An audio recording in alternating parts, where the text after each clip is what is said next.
Hello, my name is Alvin, Master Numerologist, and today I would like to continue my series on exit points. An exit point is the day, the month, the year, and the age that a soul leaves the physical body. Today I would like to talk about Jackie Robinson. Jackie Robinson is not a great man because he was the first black man to play professional baseball. Jackie Robinson became great because he fought for the rights of other men. Jackie Robinson made his transition on October the 24th, 1972, at the young age of 53.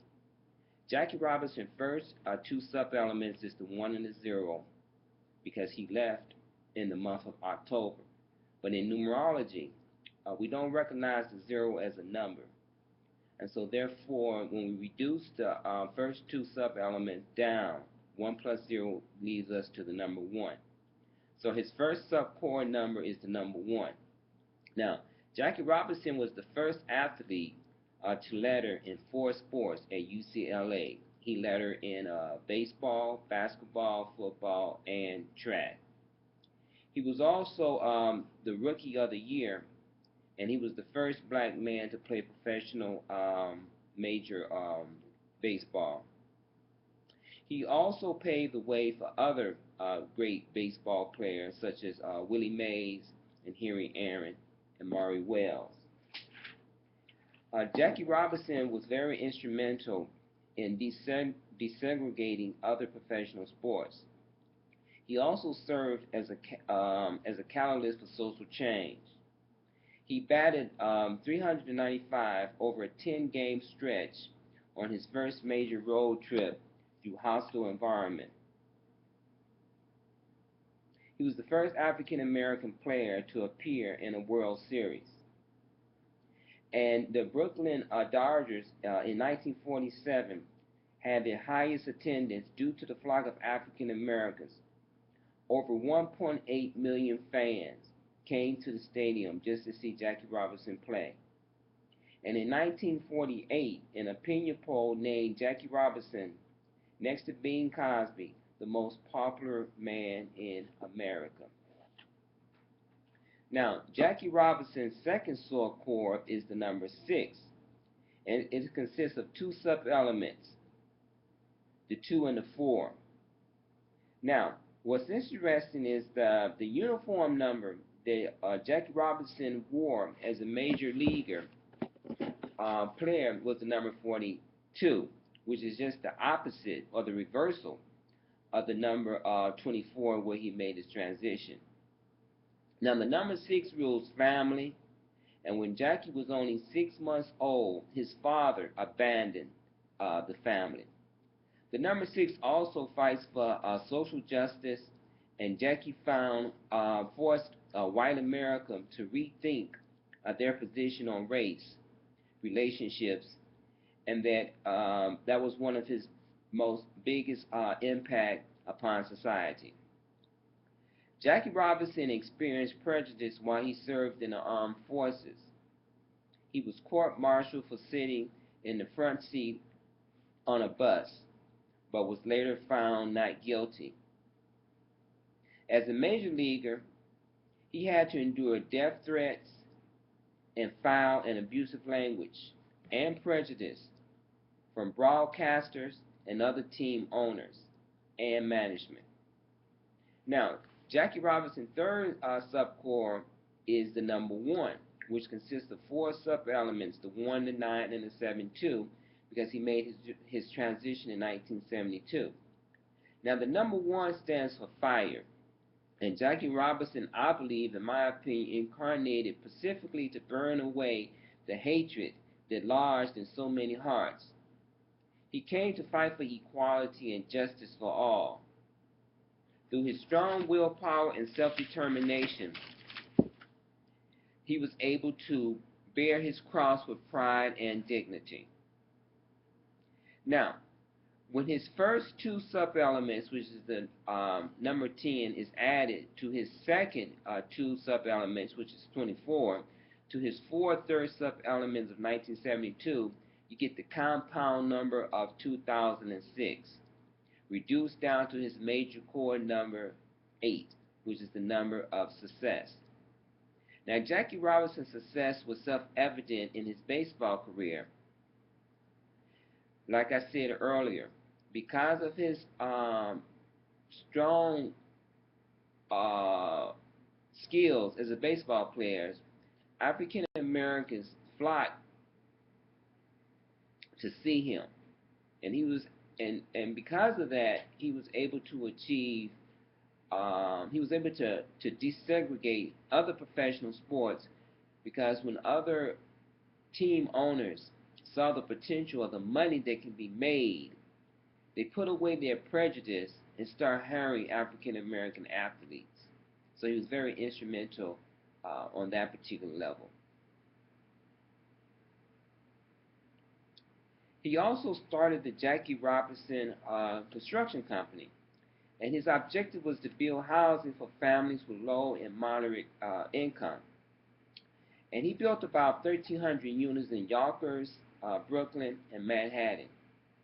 He also became the chairman of the NAACP Freedom Fund Drive, and he also joined a group of investors and community activists to bring the first black-run bank to Harlem. He helped raise $1 million that will be used to secure first-class citizenship for all American citizens.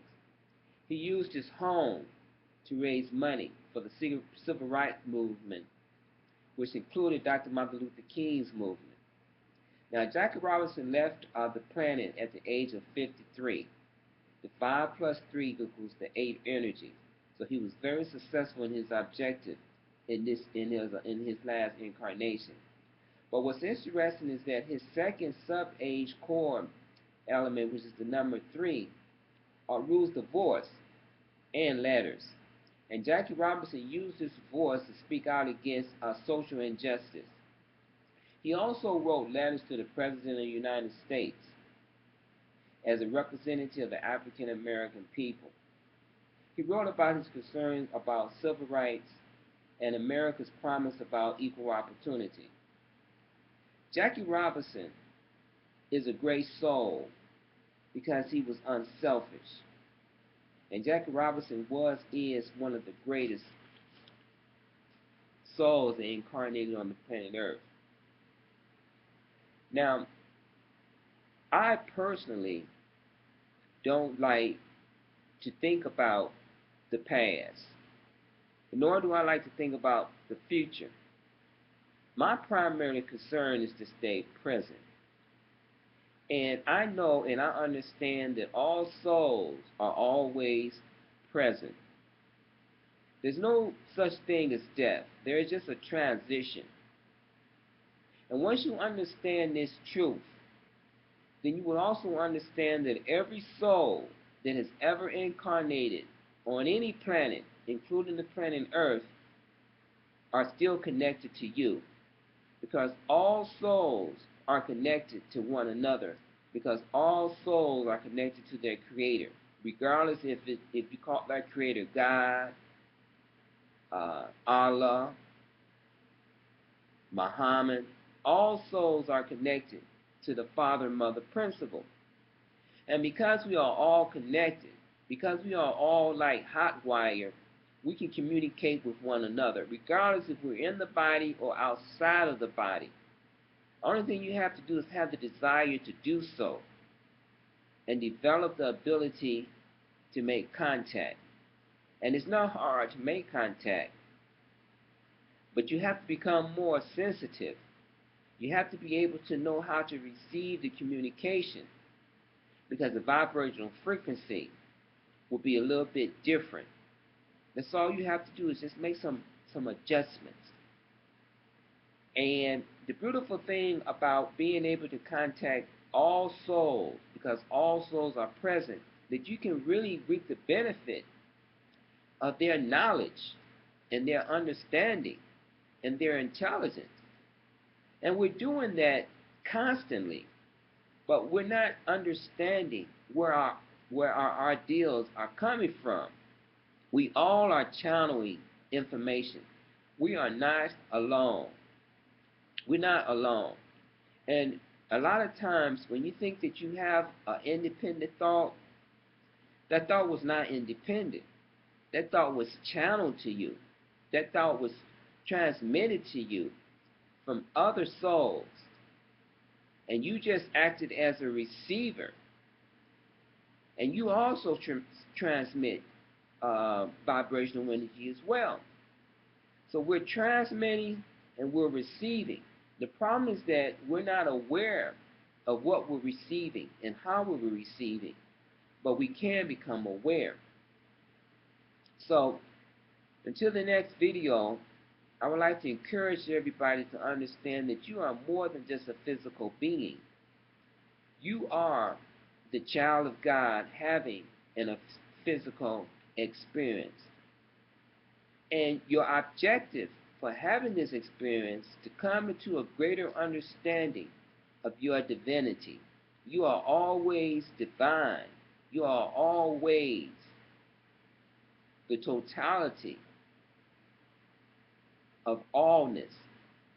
But you are not aware of this in your consciousness and in your action.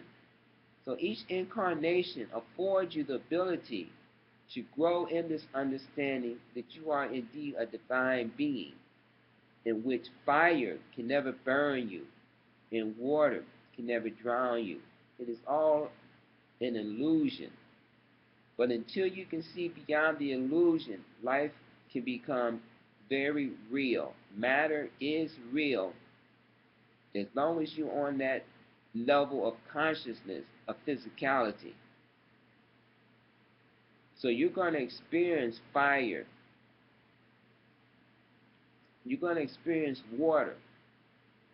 But if you raise your level of consciousness to a higher level, then you understand that the elements have no power over you. As a matter of fact, you are co-creators of the elements. So just, take some time out to study the self. It's called self-realization. And a beautiful master by the name of Paramahansa Yogananda wrote a beautiful book called The Autobiography of a Yogi. If you can, go buy that book, or go to your local library and check that book out. Paramahansa Yogananda is a great master that incarnated to teach us how to become our own great masters. So until the next time, peace.